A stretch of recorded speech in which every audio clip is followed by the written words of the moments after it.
first 5K of its own that honors Black and brown babies across the nation. Come on. I'm also the owner of Sheets Lanes Wood Company. You're like, what does that mean? It means that I slay wood, okay? Absolutely, I know. I got a lot of titles, but we're here to figure out why, okay? All right, I've come a long way. So they gave me this word parallel. I'm like, what are you talking about parallel? Like, what do you do with the word parallel, right? But I thought about, like, when I went to Bradley Tech, my favorite class was geometry, right? When you think of parallel, you think of cohesively alignment. You know, straight lines is going in the right direction, right? There's no hiccups, no bumps, or nothing. That's what I thought about parallel, right? But I thought about the word perpendicular also. Perpendicular, to me, is just a little addition to that straight line, right? When you have those perpendicular lines, it makes sure whatever it is, it's going against the grain, and it makes it stronger to me, okay? You need that perpendicular line to make things stronger in your life. You need the parallel too. The parallel gets you where you need to go, but you need those perpendicular lines to get you where you need to go as well, right? Y'all hear me? Y'all right? I'm from a black church now. Right? The makings of me, man. You know, she called me peanut head. Yeah, that's a peanut head on back right there. I'm a little country, so don't mind me. I'm a peanut head young lady from a unique family, right? This is my first parallel story. I came from a family that I have both my mom and dad. I have a huge family. I know some of y'all don't look like me, but you might be my cousin, because I got 31 aunties and uncles, okay? I have a huge family. Even though you don't, like I said, you might be my cousin anyways, okay? It's hard for me to date out here because I'm related to everybody. I have a huge family, loving family, but one thing I didn't know about my mom and dad is that they hated each other growing up. They weren't together, but they co-parented me well. They came to every game together. They came to whatever accolade I made, everything I did, they were there in a strong front. I didn't know that they hated each other behind it. My back. But they made it work, and they made me who I was. That was a parallel line for me. That gave me the strength to be who I am, right? Now, most families go through some crazy stuff, but my mom and dad made it work for me. As Aaliyah mentioned, I am from the 5206 neighborhood. I went to Keith Avenue. I grew up on 13th and Keith. I grew up on 13th. Absolutely. Thank you. I went to Bradley Tech High School. Around the corner here, I used to skip at that McDonald's. Right before the game, I used to eat McDonald's. It's horrible. That's nasty. I went to St. Morris Middle School. Everything was perfectly aligned and parallel and went perfect, right? My family's from Mississippi. My mom is from Mississippi. My dad is from Milwaukee. Everything went fine. Everything's great. I played basketball. We have a faith-based family. As I mentioned, we went to a Baptist church. When we went to Baptist church, everything is perfect, right? That's how it's supposed to be. But then one day I'm like, I don't want to be what my mom was. My mom was a computer engineer. My dad was, he's still at the post office. If you go to the post office right now, you hear my daddy talking, they'd be like, that's the loud dude in the back. One thing about my mom and dad, what they gave me, my mom was the non-confrontational person. She was a computer engineer. She was a troubleshooter. She made things work, right? She was the brain. She built things. My dad was the more assertive, persistent, loud, goofy, all of that. Totally opposite from my mom. My mom was more laid back, but my dad was like, you know? If you worked at the downtown post office, you know exactly who my dad is. But both of those people made me who I am today. I got a little bit of my dad. I got a little bit of my mom's, troubleshooting and her ability to figure things out. So with that, I became a model. One of my parallel stories is that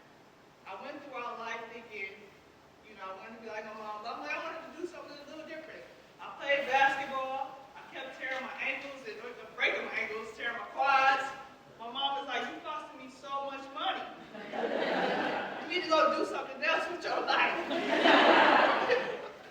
like, you know what? I might do that. So there was a club by the name of Club International in the early 2000s. Many of you might not know, but they needed this young girl on the flyer. They needed a model on the flyer. And it wasn't like your average like booty flyer, you know, like hot girl on the flyer. It wasn't that, right? It was just a nice little cool girl thing. And I'm like, you know, my dad see this flyer. I don't want him to, you know, go ballistic on y'all. So we gotta play cool, be cute. So I ended up on this flyer, and it literally like uplifted my modeling career. It went from me modeling locally to me modeling across the nation. I was in magazines. Premier Bride magazine was a wonderful magazine back in the day for models who wanted to get into the wedding type of field. I did runway modeling all out in LA, Atlanta, all the cool stuff, right? All the cute stuff. And that was just a feedback to my mom saying, stop hurting yourself. I chose to be this runway model, this great runway model. I traveled the world. It got so big that I'm like, okay, I'm always in LA. I need to stay here. So I raised up enough money and I moved to LA. I lived there on and off for 3 years. And I finally made it out there. I worked at AT&T U-Burst. Most people don't know that I used to climb telephone poles. I used to fix telephone lines. I was still a nerd at the same time. Being a student model. But I would climb telephone poles because I was not able enough to lift the ladder. So you can see me with the belts and the boot climbers. Just think about a pretty model that's in your backyard. You burst TV line. I had to make up one too, Well, I can't do this. So I used the money that I raised working for AT&T, and I went to model in LA. I went to Rodeo Drive. I went door to door to every modeling agency saying, hey, I know I'm fine. Can you sign me? The worst thing they can do is say no. So I went door to door to door to door. That taught me a heavy thing about rejection. Because one person said, oh my God, your head is so big. The next person said, oh my God, you're the most beautiful thing I've ever seen in my life. So that taught me to keep going no matter what, right? Listen, I know y'all know who that guy is. That's not my baby daddy, though. I know some of you wish he was, right? Yes. So I was doing so much modeling out in LA that, you go to LA, like, you have to be fine and fit every day because you get invited to every party. You have to be at the pool party. You can't be, you can't be slacking out there. So I found myself at these parties, these Persian parties, these Bel Air parties, all this stuff. These parties had people pulling up in Maseratis. I'm like, dude, I got a Ford Fusion back in Milwaukee. It's gonna do me good, but out here, that ain't gonna cut it, But I love my Ford Fusion. It was great. One day I ended up at Shamar Moore's house, right? Let me tell y'all, all the 90s actors, the male actors, all the funny ones that you remember in the 90s, they were at that party too. And I'm from Milwaukee, right? We got this thing called ribbon, right? It's called telling jokes and telling jokes about each other. So these guys were at this party joking around with these pretty women, these high caliber women. I probably was a high caliber woman myself, calling myself at the time, but I wasn't the pretty girl, right? But these women were there trying to get their attention. And they were joking with the women, ribbing the women, right? So I'm from Milwaukee. I started ribbing back, right? And I'm talking to the little short, I'm like, dude, you come up to my shoulder.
I still love you, right?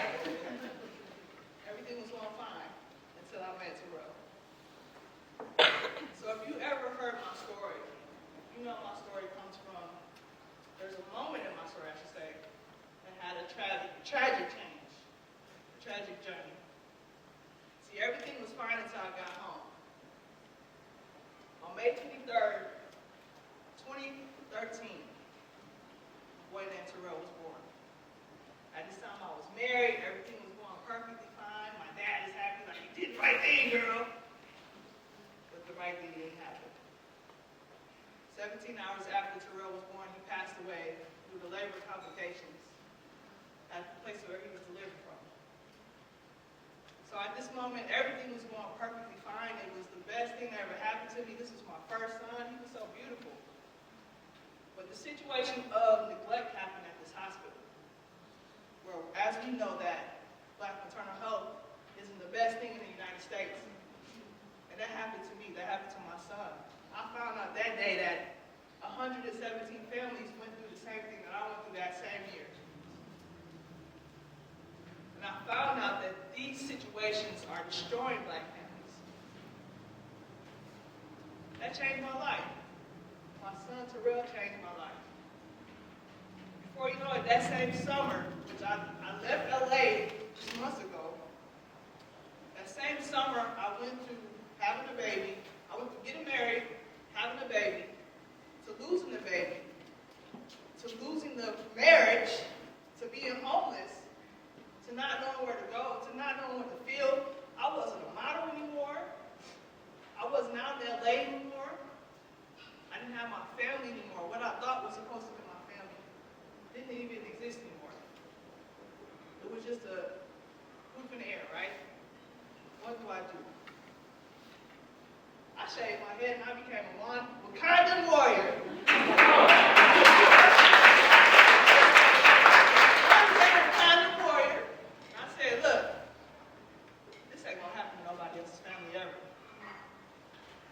So what I did was, at first I was a little rough with it like my dad. My dad is like assertive, like, we're going to make this happen, you know?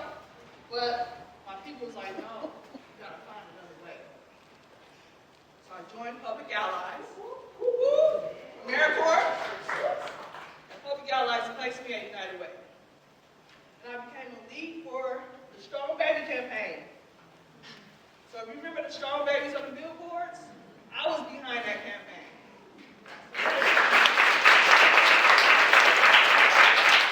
At the time I created the 1-May 5K, which is going to be year 10 this year. Oh my God, August 2nd. I did a lot of work in infant mortality reduction in the city, in the world. My story has been shared in the BBC Worldwide, the Nation magazine. All across the world knows who that young baby named Terrell is, right? The work was done in his honor.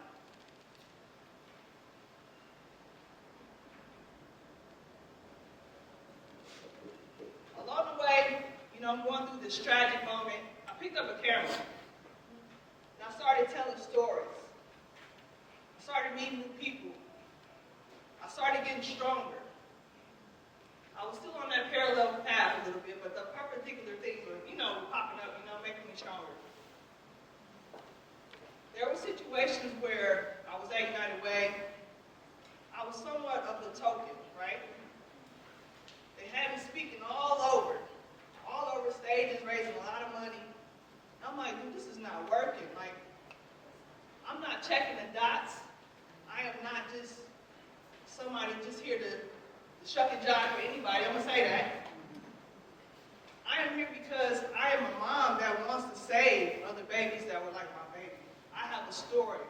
I have a personal vendetta against infant mortality in Milwaukee. This is not just something that's supposed to be happening.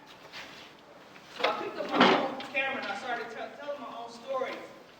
I started shooting other models because I still wanted to be a model. One of those models right there, that's my little sister right there. My little sister became a runway model too.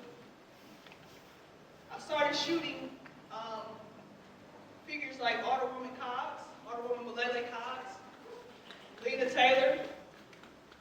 I got a hold to these women. And I'm like, I don't know who y'all are, but I know y'all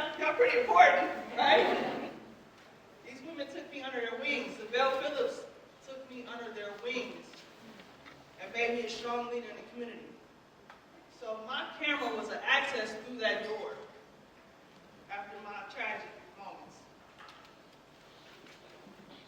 Y'all help me do this, okay? I say yes, yes.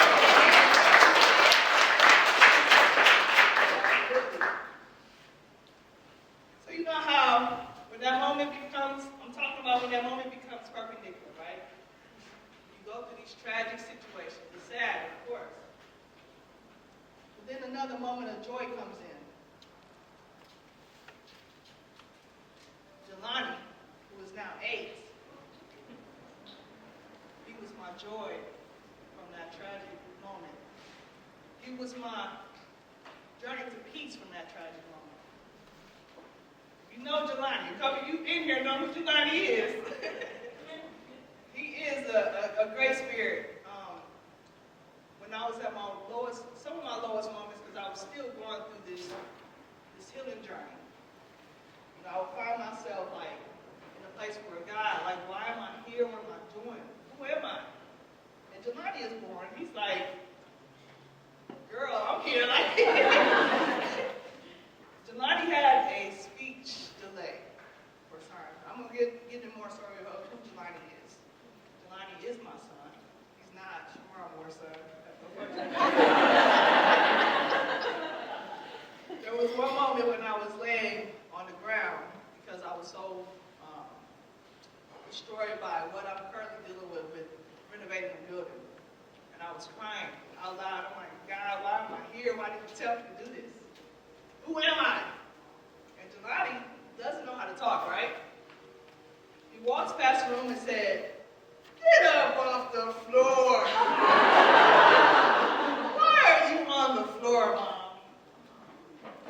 And I could just all I could do is get up and laugh, like, like, this is why you're here. This is who you are. So Jelani is that person that inspired me to change. I know I'm letting this plane kind of long, right? So 5 years ago, literally this week, we were all sitting in our living rooms, wondering if we were going to die, because everybody was dying at the time, unfortunately. We didn't know if we were going to live or die. We didn't know if the earth was going to, we didn't know what was going on. We didn't know what COVID was, right? So we were all sitting in this living room. My son was big on Mickey Mouse and the hot dog dance at the time. So remember, hot dog, hot diggity dog. This guy was standing on tables doing the hot dog dance. And this isn't a little guy, like he's a breastfed baby. He's pretty solid. He looked skinny, but he was heavy, right? So this dude, I'm like, get off the table. This is a glass table. And he just thought that, I don't know what it was. I guess it was just his stage. He got on the table, would do the hot dog dance every time he came on. And one time the table sunk down. I'm like, dude, this is the glass table. It's going to break. I need to do something. So at the time, I had a friend named Gigi. She was doing DIY stuff with her husband. And I'm like, man, Gigi was a model too. I'm like, if Gigi can do this, I can build tables too. Right? So I started building tables in the midst of the pandemic. Like, we gonna die? Are we gonna die? In my basement, like, what's gonna happen? Like, what's wrong with the world? I'm building tables in my basement.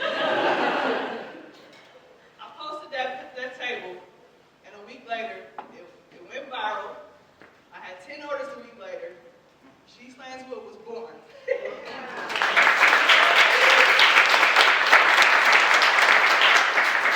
Because my son couldn't stay off the table. So, this thing that went viral, right? We're in the middle of the pandemic. I'm still building tables. I'm like, this is therapeutic. Like, oh my God, I don't have to protest or anything. So the unrest happened. And I'm like, I'm going to let the young people do their thing because I'm just going to sit in this garage. I've been doing this for years. I was protesting for years. I was speaking for racial justice in the community for years. I was at Independence First saying, we need to make sure that everybody has an equitable access to life. I was there, right? But we're at this place where this unrest is just popping off. I'm like, dude, I'm just going to go in my garage. Like, I'm going to build more tables, you know? Even my dad popped up. My dad, remember I told you, he's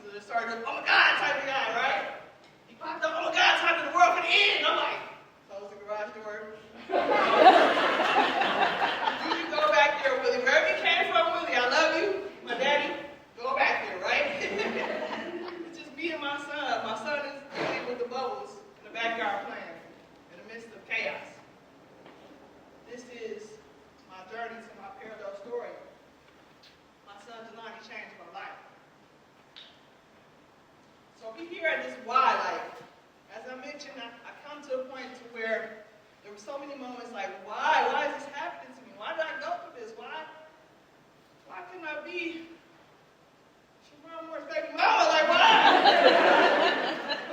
Why did I have to go back to Milwaukee and do this? Why me, you know? I don't want to be the baby mama. Let's go. But everything brought us to this circle. Everything made me who I am. These parallels brought me together. Everything is meant to happen, right? What is your why? So I'm telling the story now. I used to tell the story on stages with United Way. I used to tell everybody, like, man, they killed my baby. It's a horrible story. Oh my God, but I was telling that from an unhealed space. I would go home and I would cry for days. I would literally go into this depression stage to where nobody could pull me out of that. I would go away for literally weeks. My friends would be like, something's wrong with Tanya. No, I was going through depression. I'm telling my story. But now today, this is my first time telling the story from a healed space.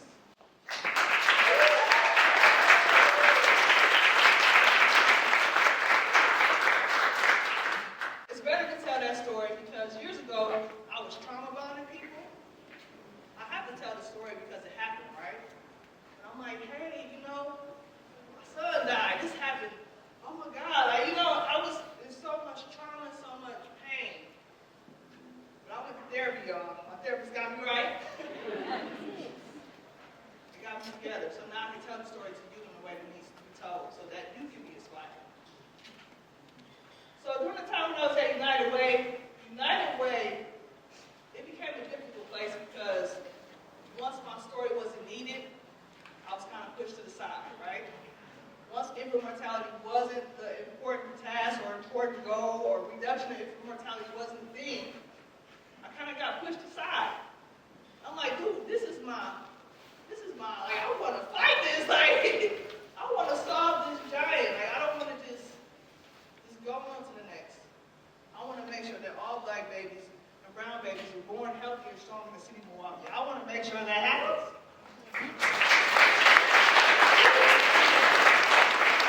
But it came a moment where it didn't matter to some people. And I found myself at my desk saying, what do I do next? Should I run for office? I did. I lost, but I did. But I started watching Michael Todd, and he had a series called Crazy Faith. There's a book called Crazy Faith out there too. So Michael Todd, if you don't know who he is, he's a pastor that's known across the world now. But at this time, which is in 2018, nobody knew who he was. He was just going viral, and he started posting these videos of his sermons, saying where the church was going to go, how big he was going to go. He had these big visions, what he wanted to do with the world and everything. And people just like, oh my God, this guy's so silly. But if you know his story now, you know where he is now and what he's doing. His vision, you have to see it before you see it. It literally came true. You should look him up and see what he's doing right now. So let me tell you about this cat pee story. I know I've been telling some wild stories, right? Cat pee. So just imagine going into this building. It smells nothing like cat pee and black mold.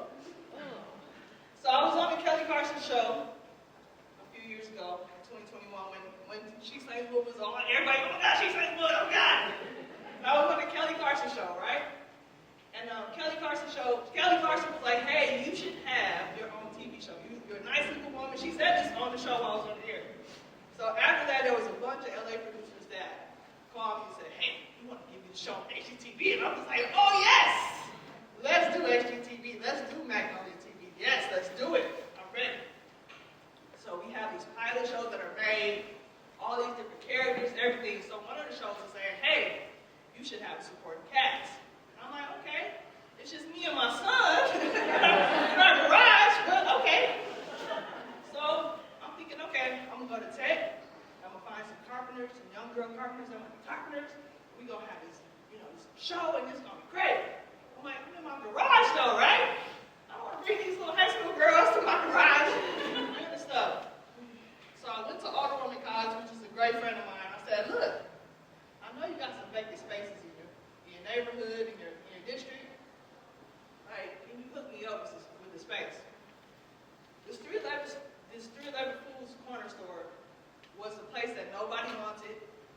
went and they showed it to people all the time. They was like, oh my God, this is a horrible, ugly, nasty space. It was vacant for 20 years. Literally smelled like cat pee, black mold. There was bags of cat poop upstairs. It was disgusting, right? It was, I know, everybody's ew, right? Whatever you could think ill was in there, it was in there. All the ills were there, right? My son was with me, he said, ew, I don't want to go in here, Mom. I want to go back in the car. But for some reason, I'm like, I need this building. Let me see what we can do with this. I saw the vision somehow. I went to the city and I was like, look, I know y'all want $60,000 for this building, but I only got $3,000. I know, that's crazy, right? I know, but something with this modeling career taught me the worst thing that they can do is tell me no. They can't say, no, you got a big head. They can't say no, nothing else. They can say no. Yes or no. Sure enough, they said, okay, we're going to give you this building for $3,000.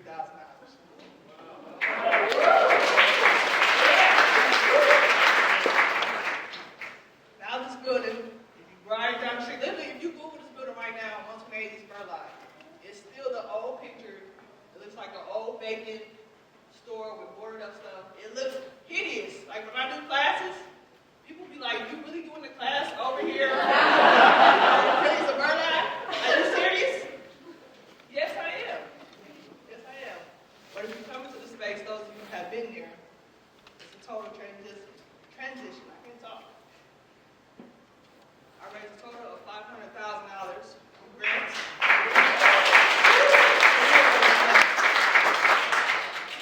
So literally having crazy faith, right? I got this vision to change this corner store that was vacant for 20 years. It smelled like cat pee, black mold. Now it's the most special place ever for me. It illuminates the whole corner. It illuminates the whole block. It changed the whole neighborhood, right? People come to my door and say, they open the door and say, dude, only you can do this. And they walked away. I'm like, come back! I'm coming, okay? Like, come back, I need help, all right? So, you know who this guy is, Nelson Mandela. My most favorite quote is, it all seems impossible until it's done. It seemed impossible for a young black girl like me to move to LA and be a runway model, right? I was the one that was too short. I wasn't tall enough. My sisters are 6 feet tall, and I'm 5'9". I'm like, I can do what y'all doing. It all seems impossible until it's done. It's impossible for me to be the first black woman that owns a sawmill in the nation. That's a real thing.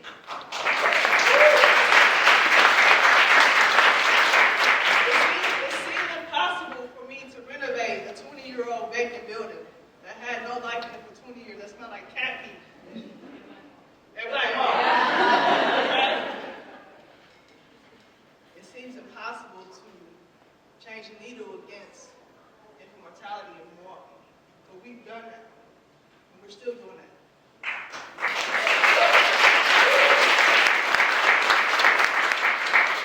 It seems impossible. Don't let nobody tell you that's impossible. Right?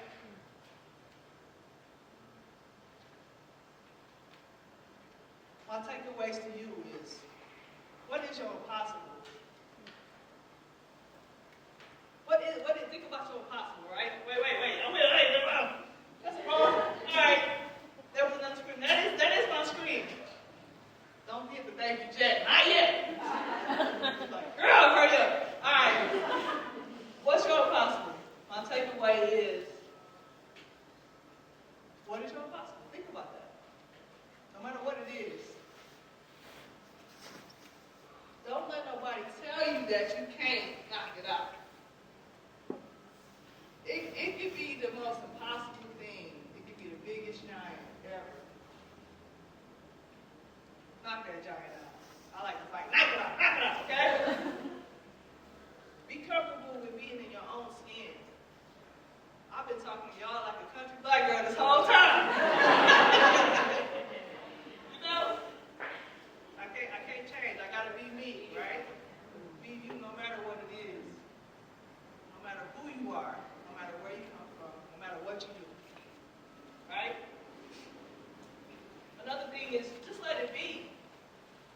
You can't go around it. I couldn't go around losing Terrell. I had to go through that. I had to see my son. In order to see my new son, I had to see all these things to get to where I am today. And to be who God created me to be. I believe in a higher power. Whatever you believe in, be that and let it be. Trust the process. Public Ally's mantra is to trust the process. If you've ever been a public ally, if you've ever heard a public ally person, they be like, trust the process. I used to hate that. But you got it. I'm like, what is a process? Like, I'm a woodworker and I hate the process. Like, I just want to design it and it's built. Like, that's it. Trust the process. Trust whatever God told you to be. Whatever the Most High told you, whatever that thing is, the divine thing told you, it tells you every day. I think that depression comes from that. I think that when you do not do what you're told to do, whatever tells you to do it, I think depression comes from that. I think envy comes from that. I think jealousy comes from that. You do not do that, okay? Do what that thing told you to do. No matter how it is, no matter how hard it is, how impossible it is, do that, okay? And do it well. Like my daddy said, do it. Alright? Alright, so that is it. I know I landed the plane pretty long. She's like good. I got a lot of jobs. You know, got a lot of things, but she's like, well, come on. Yes, I'll do Q&A. I thought I went over the Q&A time. No?